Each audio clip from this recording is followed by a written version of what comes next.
स्वागत है दोस्तों आप सभी का फिर से एक बार इस क्लास में।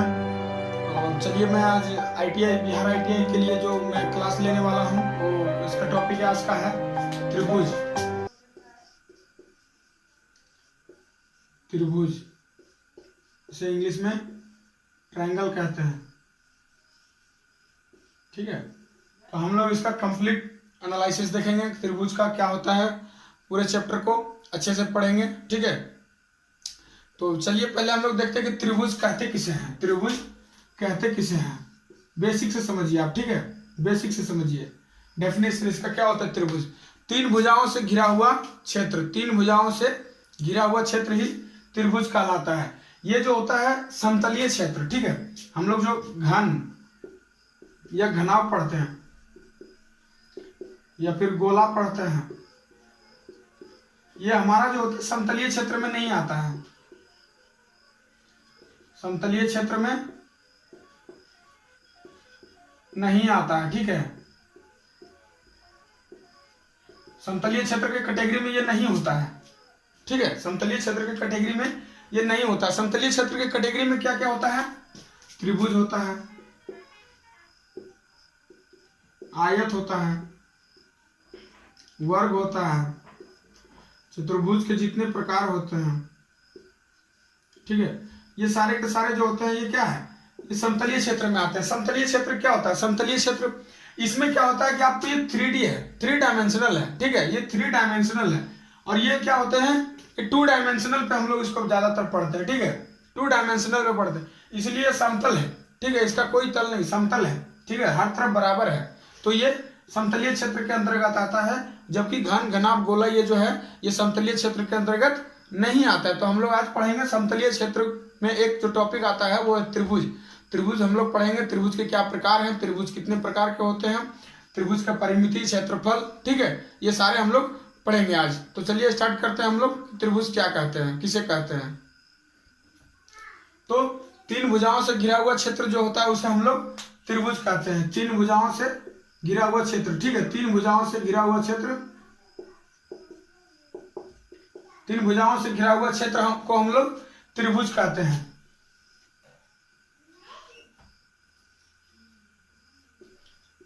ये क्या है, एक त्रिभुज है। ठीक है, ये एक त्रिभुज है। अगर कहीं त्रिभुज को हम लोग डिनोट कैसे करते हैं, तो सिंपली ऐसे डिनोट करते हैं। अगर कहीं लिखा हुआ हो इस टाइप से ABC, तो इसे हम लोग क्या पढ़ेंगे, त्रिभुज ABC। ठीक है, बेसिक से एकदम समझते हैं। आप लोग को लगता होगा किसी किसी को कि सर एकदम छोटा सा बता रहे हैं जो कि मतलब बताने लायक नहीं है। ऐसा नहीं है, आप बेसिक से सीखिए एकदम स्टार्टिंग से। फ्रॉम जीरो टू टॉप जाना है आपको। ठीक है, फ्रॉम जीरो टू टॉप जाना है, यानी कि जीरो से हीरो बनना है आपको। इसलिए आप एकदम बिल्कुल नीचे से पढ़िए, आप बिल्कुल एकदम बेसिक से पढ़िए। तो इसे ट्रायंगल ये त्रिभुज है, इसका डिनोशन इस तरह से करते हैं। ठीक है, तो ये देखते हैं कि प्रकार इसके कितने होते हैं, त्रिभुज के प्रकार कितने होते हैं। तो त्रिभुज को हम लोग दो तरह से कैटेगराइज करते हैं, दो तरह से हम लोग वर्गीकृत करते हैं। एक भुजा के आधार पे, एक भुजा के आधार पे, और दूसरा कोण के आधार पे। ठीक है, दूसरा कोण के आधार पे। हम लोग दो तरीके से त्रिभुज के प्रकार को पढ़ते हैं, एक भुजा के आधार पर, एक कोण के आधार पे। तो चलिए हम लोग देखते हैं कि भुजा के आधार पे कौन कौन सा त्रिभुज होता है और कोण के आधार पे कौन कौन सा त्रिभुज होता है। चलिए हम लोग देखते हैं, भुजा के आधार पे पहले पढ़ते हैं। तो देखिए, भुजा के आधार पे हमारा त्रिभुज जो होता है तीन तरह का होता है। ठीक है, एक समबाहु त्रिभुज है, समद्विबाहु त्रिभुज, और तीसरा है विषम बाहु त्रिभुज। ठीक है, समबाहु त्रिभुज, समद्विबाहु त्रिभुज और विषम बाहु त्रिभुज। भुजा के आधार पे तीन तरह के त्रिभुज है। तो हम लोग देखते हैं कि इसको समबाहु त्रिभुज, समबाहु त्रिभुज, सम मतलब क्या होता है, सम मतलब होता है, समबाहु का मतलब देखिए क्या होता है। आपको डेफिनेशन याद करने की जरूरत नहीं है, आपको यहीं से सारा कुछ पता चल जाएगा। सम मतलब होता है बराबर, और बाहु मतलब होता है भुजा। ठीक है, बराबर भुजा। तो समबाहु त्रिभुज, और त्रिभुज में कितने भुजा होते हैं हमको पता है, त्रिभुज में 3 भुजा होता है। त्रिभुज में 3 भुजा। ठीक है, त्रिभुज में 3 भुजा होता है। तो हम लोग 3 भुजा की बेसिकली बात करेंगे। ठीक है, तो पहले देखते हैं कि समबाहु। समबाहु, सम का मतलब होता है बराबर और बाहु का मतलब होता है भुजा। ठीक है, तो बराबर भुजा यानी कि तीनों भुजा बराबर हो। जिस त्रिभुज के तीनों भुजा बराबर हो वो क्या कहलाता है, समबाहु त्रिभुज कहलाता है। तो इसमें हम लोग देख लिए कि इसमें क्या होता है, इसमें तीनों भुजा बराबर होंगे।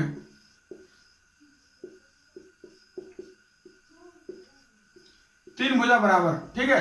आप जो भी ट्रायंगल ड्रॉ करेंगे वो तीनों भुजा जो होंगे वो आपस में बराबर होंगे, ठीक है। तीनों भुजा आपस में बराबर होंगे, क्लियर है। अब देख दूसरा है समद्विबाहु त्रिभुज। समद्विबाहु, सम मतलब आपको पहले ही बता दिए हैं,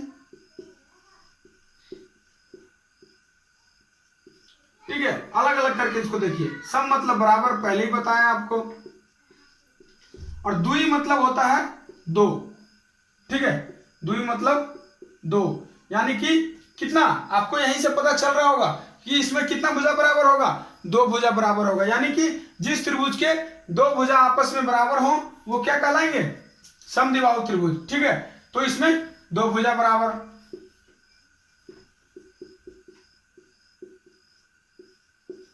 अब अगला आपका आता है विषमबाहु त्रिभुज, ठीक है। विषमबाहु त्रिभुज, विषम मतलब क्या होता है, विषम मतलब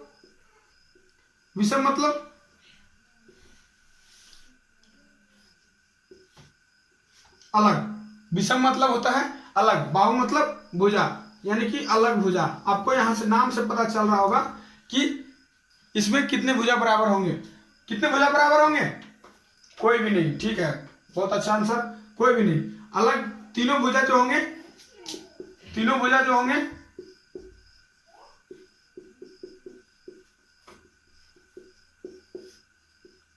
वो अलग होंगे, यानी कि कोई भी भुजा बराबर नहीं होंगे, ठीक है। तो उसको हम लोग विषमबाहु त्रिभुज कहेंगे। समद्विबाहु त्रिभुज अगर कहीं पे ऐसा बना हुआ हो तो इसको आप लोग को समझना है समद्विबाहु त्रिभुज, यानी ये मतलब कोई भी अगर त्रिभुज है ए बी सी, तो ए बी बराबर क्या है, इसमें ए बी बराबर ए सी है, ठीक है। अगर इस तरह का डिनोशन किया हुआ आपका इस तरह से, तो आपको यही समझना है कि इसमें दो भुजा बराबर है, यानी कि ये समद्विबाहु त्रिभुज है, ठीक है। और विषमबाहु त्रिभुज में कोई भुजा बराबर नहीं, समबाहु त्रिभुज में तीन भुजा बराबर, समद्विबाहु त्रिभुज में दो भुजा बराबर, ठीक है। आपको नाम से ही पकड़ लेना है कि क्या इसका डेफिनेशन है, आपको रट्टा नहीं लगाना, आपको समझना है। समबाहु, सम मतलब बराबर, बाहु मतलब भुजा, यानी कि तीनों भुजा बराबर। समद्विबाहु यानी सम मतलब बराबर, द्विबाहु दो भुजा बराबर, ठीक है। तो आपको यहां से नाम से ही पता कर लेना है कि उसका डेफिनेशन क्या हो सकता है, उसमें कितने भुजा बराबर होंगे, ठीक है।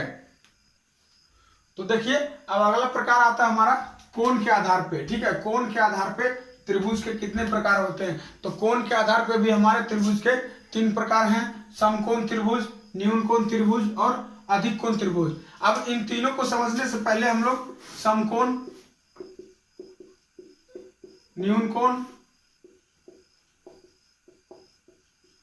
और अधिक कोण को समझते हैं। अधिक कोण को समझते हैं कि ये क्या होता है। समकोण मतलब होता है 90 डिग्री, ठीक है। न्यून कोण मतलब होता है 90 डिग्री से छोटा, 90 डिग्री से छोटा। और अधिक कोण त्रिभुज का मतलब अधिक कोण का मतलब होता है 90 डिग्री से बड़ा, ठीक है, 90 डिग्री से बड़ा। तो समकोण का मतलब 90 डिग्री एग्जैक्टली 90 होना चाहिए, प्रॉपर 90 होना चाहिए। न्यून कोण का मतलब होता है 90 डिग्री से छोटा होना चाहिए, लेकिन क्या 0 डिग्री से बड़ा होना चाहिए, ठीक है। और अधिक कोण यानी कि 90 डिग्री से जो बड़ा होगा वो अधिक कोण कहलाता है, ठीक है। तो आप इसको देखिए, और तो चलिए हम लोग इसका डेफिनेशन पता करते हैं कि क्या इसका डेफिनेशन। आपको रट्टा नहीं मारना है, ठीक है, आपको रट्टा नहीं मारना है, आपको यहां से समझना है, इसके नाम से समझना है आपको, ठीक है, कि इसका क्या डेफिनेशन हो सकता है और इसमें इसका क्या प्रॉपर्टी है, ठीक है। इस त्रिभुज का क्या प्रॉपर्टी है हमको नाम से ही पता करना है, ठीक है। तो चलिए हम लोग देखते हैं एक एक करके कि क्या होता है, कितने डिग्री का कोण बनेगा तो कौन सा त्रिभुज कहलाएगा। तो समकोण त्रिभुज में यानी कि एक कोण 90 डिग्री का होना बहुत जरूरी है, ठीक है। एक कोण 90 डिग्री का होना बहुत जरूरी है। समकोण त्रिभुज उस त्रिभुज को कहेंगे जिसमें एक कोण 90 डिग्री हो, ठीक है। एक कोण 90 डिग्री हो उसे क्या कहेंगे, समकोण त्रिभुज कहेंगे, ठीक है, उसे समकोण त्रिभुज कहेंगे।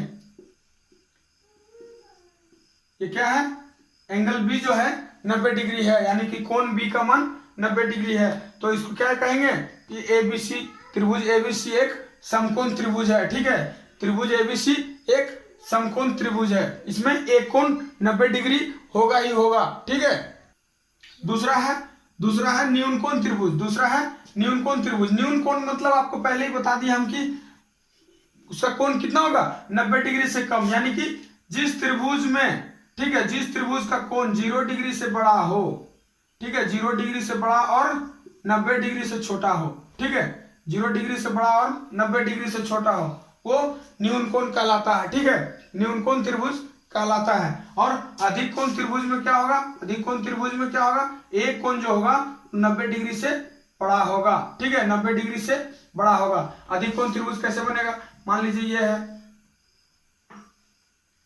ये आपको दिख रहा है कि 90 डिग्री से बड़ा है। ठीक है, यहाँ पे ABC क्या है, ABC एक न्यून अधिक कोण त्रिभुज है। और न्यून कोण में क्या होंगे, तीनों कोण जो होगा 90 डिग्री से कम होगा, वो न्यून कोण त्रिभुज कहलाएगा। ठीक है, तो आपको यहां से समझ लेना है, इसको आपको रटना नहीं है, आपको सीधा सीधा याद करना है, इसलिए आप यहां से समझ लीजिए कि क्या है। तो अब आगे इसका देखेंगे हम लोग कि हर त्रिभुज का परिमिति, क्षेत्रफल और जो भी क्वेश्चंस इस पे आते हैं त्रिभुज चैप्टर से, उनको हम एक एक करके बनाने का प्रयास करेंगे। एक और चीज नोट में करके लिख लीजिए, नोट में करके लिख लीजिए कि त्रिभुज के तीनों कोणों का योग,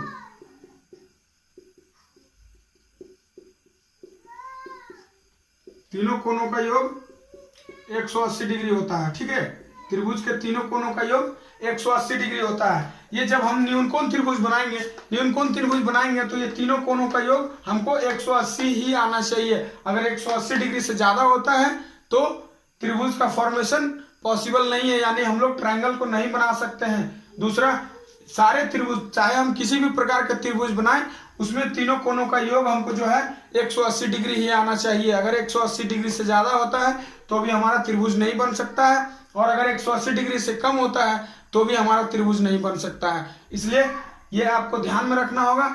ये आप, इससे आपको बहुत सारे क्वेश्चंस आएंगे। ठीक है, कोण 180 डिग्री, जो त्रिभुज के तीनों कोणों का योग 180 डिग्री है, इससे आपके बहुत सारे क्वेश्चंस आएंगे। ठीक है, दो एंगल दिया हुआ होगा, तीसरा एंगल फाइंड करने के लिए कहेगा। ठीक है, आपको इसमें बहुत सारे कॉन्सेप्ट हैं इस एंगल पे। 180 डिग्री एंगल, तीनों कोणों का योग जो 180 डिग्री है, इस पे बहुत सारे क्वेश्चंस आपके आने वाले हैं। ठीक है, तो अब हम लोग बात करेंगे त्रिभुज के महत्वपूर्ण फॉर्मूलों के। ठीक है, महत्वपूर्ण फॉर्मूले, इंपोर्टेंट फॉर्मूले जो है, महत्वपूर्ण सूत्र, किस किस आधार पे आपको क्वेश्चन आएगा और कौन से फॉर्मूले लगाकर आपको क्वेश्चन अपने सॉल्व करने हैं। ठीक है, तो देखिए इसमें एक आता है त्रिभुज का क्षेत्रफल। ठीक है, त्रिभुज का क्षेत्रफल, त्रिभुज का क्षेत्रफल, त्रिभुज का क्षेत्रफल क्या होता है, 1/2 आधार गुने ऊंचाई, यानी 1/2 गुने आधार गुने ऊंचाई। ठीक है, यानी half into base into height. Base आधार होता है और हाइट h होता है। ठीक है, ऊंचाई।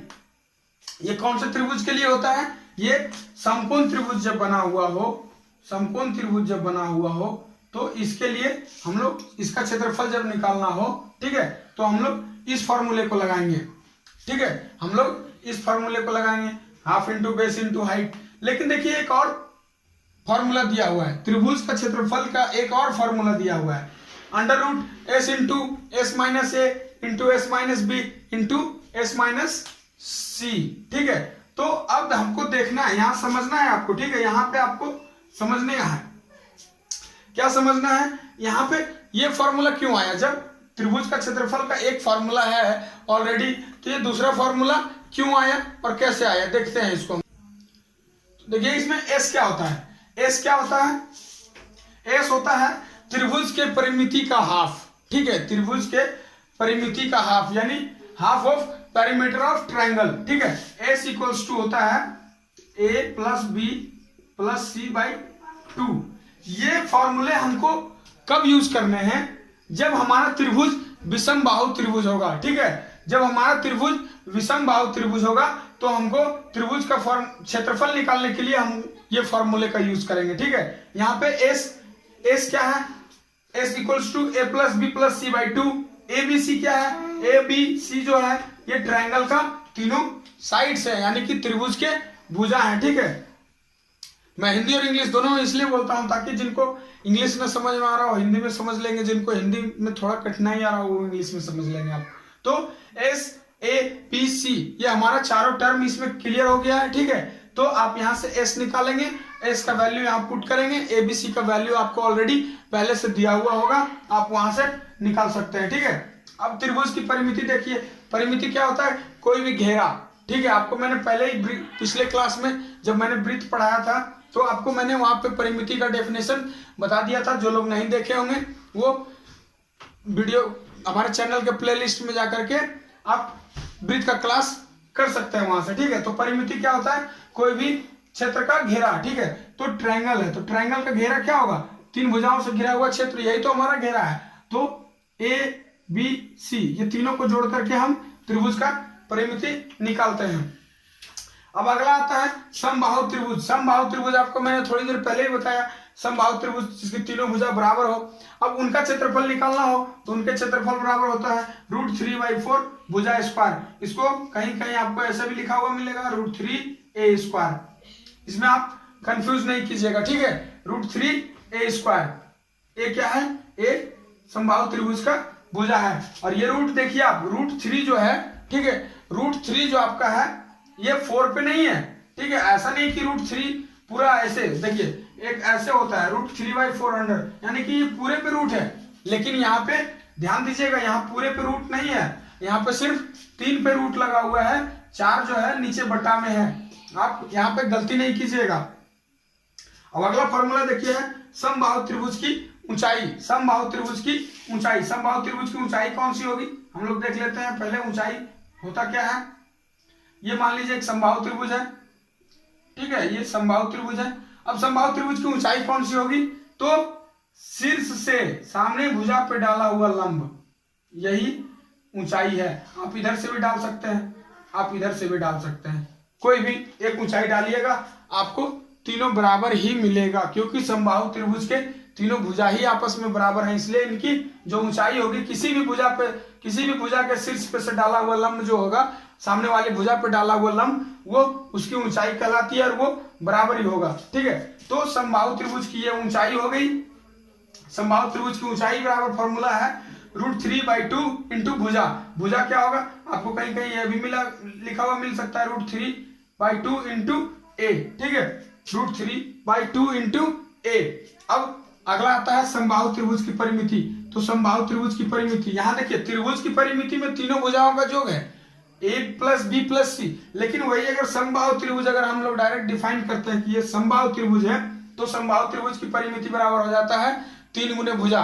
3 गुने भुजा क्यों होगा? क्योंकि भुजा प्लस भुजा प्लस भुजा। ठीक है, भुजा प्लस भुजा प्लस भुजा, यानी कि 3 बार हम लोग भुजा को जोड़ते हैं, तो इसलिए हम लोग 3 से गुना कर दिए, डायरेक्ट सीधा सीधा 3 से गुना कर दिए, क्योंकि तीनों भुजा समबाहु त्रिभुज के तीनों भुजा जो होता है वो आपस में बराबर होता है। ठीक है, तो हम लोग देख लिए त्रिभुज में क्या होता है, त्रिभुज के परिभाषा देख लिए, त्रिभुज के प्रकार देख लिए, किस आधार पे हम लोग त्रिभुज को वर्गीकृत करते हैं। 2 आधार पे हम लोग त्रिभुज को वर्गीकृत करते हैं, कोण के आधार पे और भुजा के आधार पे। भुजा के आधार पे हम लोग देख लिए थे समबाहु त्रिभुज, समद्विबाहु त्रिभुज और विषमबाहु त्रिभुज। कोण के आधार पे हम लोग देखे समकोण त्रिभुज, न्यून कोण त्रिभुज और अधिक कोण त्रिभुज। और ये कुछ रहे महत्वपूर्ण सूत्र। ठीक है, अब इस आधार पे हमको क्वेश्चंस बनाने हैं, इस आधार पे क्वेश्चंस आएंगे हमारे, तो क्वेश्चन हम लोग अगले क्लास में देखेंगे। ठीक है, अगले क्लास में हम लोग देखेंगे कि इसमें किस तरह के क्वेश्चंस आते हैं। समतलीय क्षेत्र, ठीक है, तो समतलीय क्षेत्र में हम लोग आज त्रिभुज को पढ़ लिए। ठीक है, त्रिभुज हम लोग पढ़ लिए और हम लोग अगले क्लास में वर्ग पढ़ेंगे, उसके आगे आयत पढ़ेंगे और चतुर्भुज पढ़ेंगे। चतुर्भुज में इसके प्रकार पढ़ेंगे। ठीक है, चतुर्भुज के प्रकार पढ़ेंगे, सारे चतुर्भुज कितने तरह के चतुर्भुज होते हैं और उनमें किस तरह के क्वेश्चंस आते हैं। सारे चतुर्भुज की जो क्षेत्रफल होगा, परिमिति होगा, लंब, आधार, ऊंचाई जो भी निकालना हो हमको, वो सारे हम लोग देखेंगे कि कैसे कैसे एक एक करके हम लोग पढ़ेंगे। ठीक है, तब आज के क्लास यहीं तक, आगे का क्लास हम लोग कल कंटिन्यू करेंगे। ठीक है, चलिए यहीं तक, धन्यवाद। और मैं एक ही चीज कहूंगा कि जो लोग इस वीडियो को यूट्यूब पे देख रहे होंगे इस क्लास को, कृपया करके चैनल को सब्सक्राइब कर लीजिएगा, वीडियो को लाइक कीजिएगा और अपने दोस्तों में जरूर शेयर कीजिएगा ताकि उनको भी कुछ फायदा मिल सके, उनका भी सिलेक्शन हो सके बिहार ITI कैट में, ठीक है, ताकि वो भी एक अच्छा प्लेटफॉर्म पे जा सके। धन्यवाद।